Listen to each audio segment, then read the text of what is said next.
Bismillahirrahmanirrahim. Assalamualaikum warahmatullahi wabarakatuh.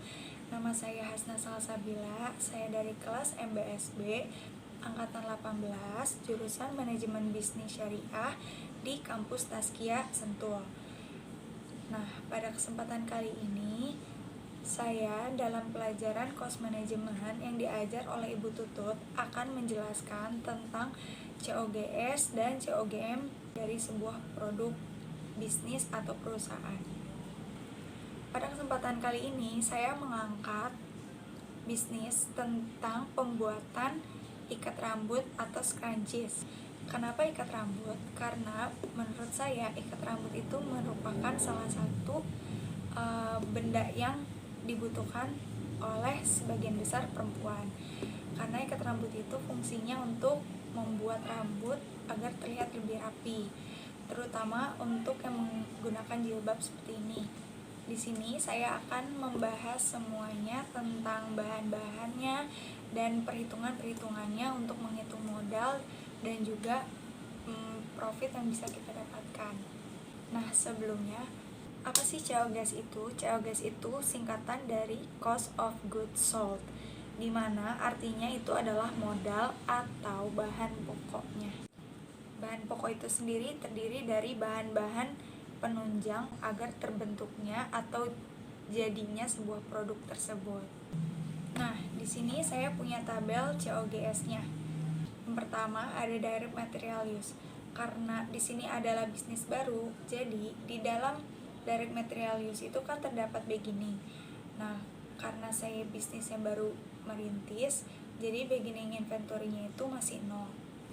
Kemudian di sini ada purchase of DM atau bahan pokok, di mana terdapat dua bahan, yaitu yang pertama rubber atau kain elastis dan yang kedua ada fabric atau kain, di mana rubber di sini dibutuhkan 5.000 meter dan per meternya dihargai 900 perak. Jika di total dibutuhkan 3.500.000. Kemudian ada fabric atau kain. Harga satuan meter kain tersebut adalah 12.000. Jika dikalikan dibutuhkan 50 meter, maka hasilnya adalah 600.000.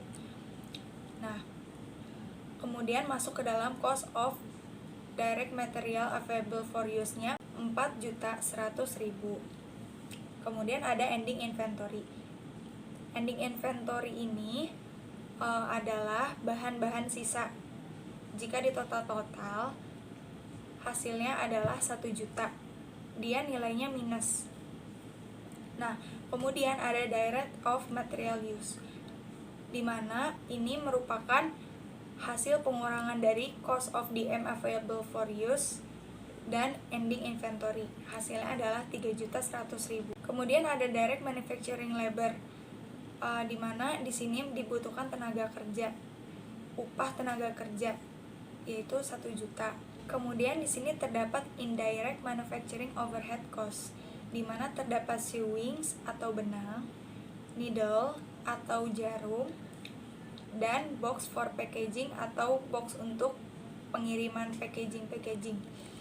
Nah, benang yang dibutuhkan hanya 1 roll, karena 1 roll itu panjangnya 50 meter, yaitu 16.000. Kemudian ada needle itu jarum, dibutuhkan 1 box. 1 boxnya 15.000. Kemudian ada box for packaging, di mana box for packaging ini satunya dihargai seharga 500 perak. Nah, di sini kita membutuhkan kurang lebih persediaan saja 100 piece. Berarti totalnya adalah 50.000 untuk si box packaging ini. Nah, kemudian masuk ke total manufacturing overhead use cost-nya berarti 81.000. Kemudian ada total manufacturing cost. Bagaimana cara menghitungnya? Total manufacturing cost itu cara menghitungnya total DM use ditambah direct manufacturing labor ditambah total overhead manufacturing cost, di mana hasilnya adalah 4.181.000. Nah, kemudian ada beginning WIP, di mana dihargai 2 juta. Total manufacturing cost for-nya 6.181.000. Hasilnya itu didapatkan dari total manufacturing cost ditambah beginning WIP. Kemudian setelah total manufacturing cost for itu ada ending WIP di mana dia nilainya minus. Di situ disimpan harganya 1 juta. Masuk ke dalam COGM. Bagaimana cara menghitungnya? Yaitu total manufacturing cost ditambah beginning WIP dikurangi ending WIP. Kemudian di dalam income statement terdapat revenue, di mana revenue adalah pendapatan dari penjualan produk tersebut. Satu produk dijual seharga 15.000 dan dari 500 piece tersebut terjual semuanya, berarti 500 dikali 15.000, hasilnya adalah 7.500.000. Kemudian ada COGS, beginning FG-nya 0 karena bisnis ini masih bisnis baru.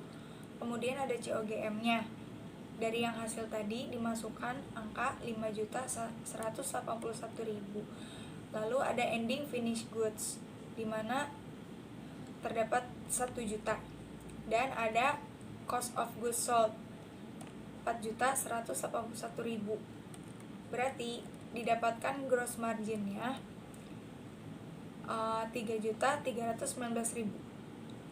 Rumus gross margin yaitu revenue dikurangi COGS. Nah, kemudian ada operating cost, marketing cost, harganya 300.000. Nah, lalu ada total operating cost. Total operating cost-nya 300.000. Nah, berarti total operating income-nya adalah 3.019.000. Dari mana operating income ini dapat?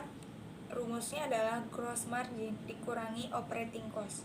Hasilnya adalah 3.019.000. Jadi dari perhitungan tadi yang sudah kita hitung, didapatkan keuntungan total seluruhnya adalah 3.019.000. Sekian yang dapat saya sampaikan. Kurang lebihnya saya memohon maaf. Wabillahi taufiq wal hidayah. Wassalamualaikum warahmatullahi wabarakatuh.